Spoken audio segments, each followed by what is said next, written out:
What's up, everybody? It's the double chuggy award-winning brew tuber, the Ginger Yeti, and I'm checking in from the road. That's right. I've won 2 chuggies this year at the 2025 Brew Tubers Get Together. If you don't want to know what I'm talking about, I'll link the video down below for the Chuggy Awards. Go check that out. Thank you to everybody that nominated me. Thank you everybody that voted for me. I'm very humbled. Really appreciate it. Super cool to find out I won multiple awards for my YouTube videos this year. Go check that video out. Thank you to all the brew tubers. Wish I could have been down there for that, but unfortunately I'm on the road. So today I am in Tinley Park, Illinois on another non-show day. There are a ton of non-show days on this Pantera tour. I'm out with Amon Amarth supporting Pantera, working for them. It's an awesome tour, having a lot of fun. And like I said, we have a non-show day here in Tinley Park, kind of in a weird spot. Wasn't a lot around here. Went to this liquor store, beer store that looked really good online.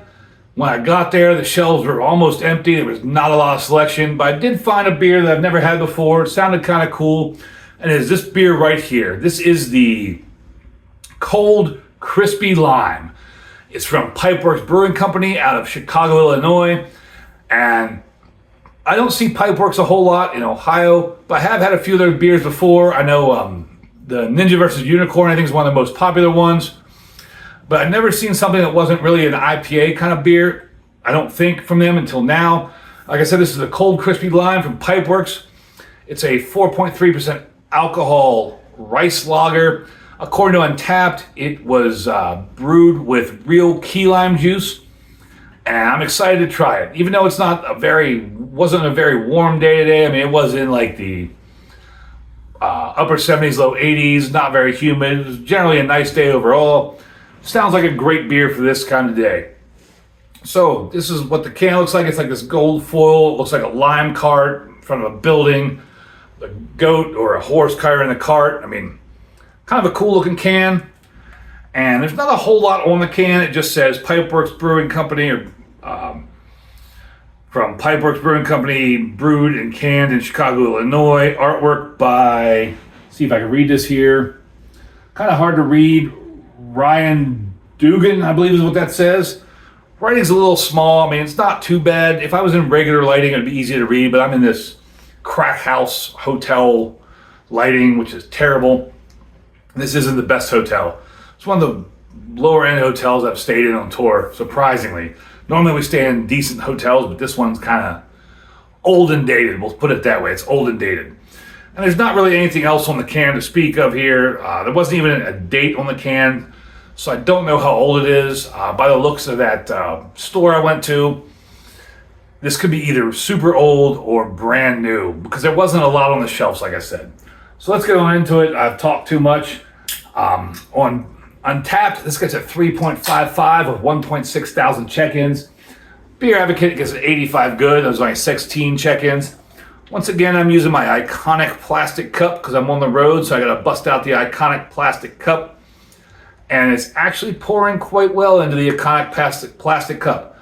No giant head to speak of there, like a normal looking head. Get a nose on it.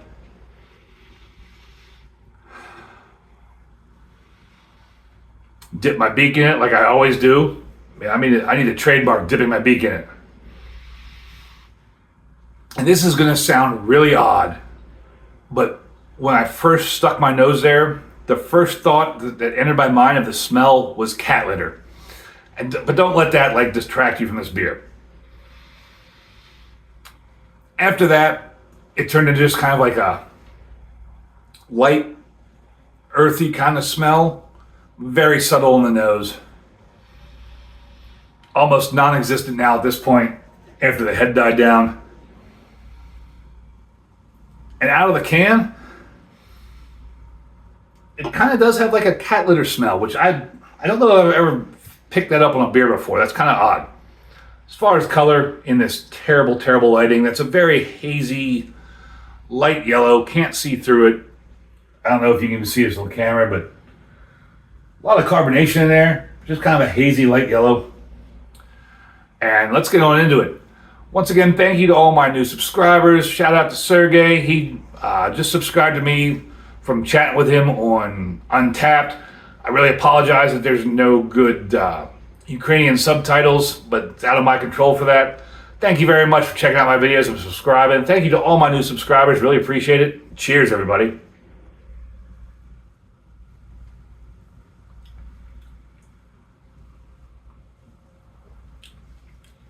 So I'm generally not a big fan of rice lagers. I think they taste very kind of adjuncty. And this doesn't have that flavor at all. This is very light.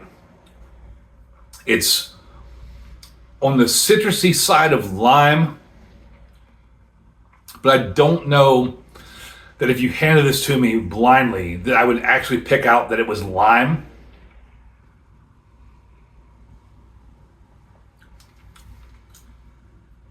It's just kind of it definitely tastes like there's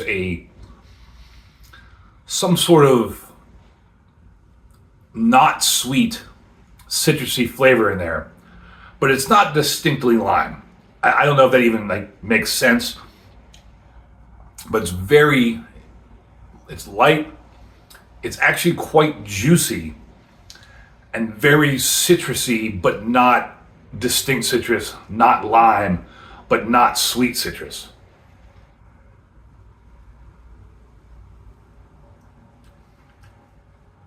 And that's pretty much all it is. I mean, you get this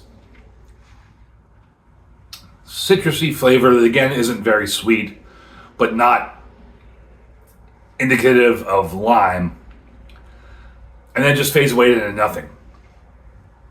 And that's really all I'm getting with this beer. After my last sip, as I'm talking, I almost get like a flavor or a sensation that I was eating like Rice Krispies or rice cakes. That could be just my imagination, because I know this is a rice lager, or maybe is the aftertaste of this beer, but it's not offensive. It's not off-putting at all. This is quite tasty, very unoffensive. This would be an excellent lime beer, or lime flavored beer. I mean, they do use key lime. For somebody who's like a Bud Miller Coors drinker that's just starting to get adventurous into other beers, it's very well done. It's a good beer. I do wish that the lime in the flavor would be more pronounced and not just kind of like a unsweet citrus flavor, but it's still very good. I would give this a big horns up. Thank you everybody for watching. Thank you all for subscribing.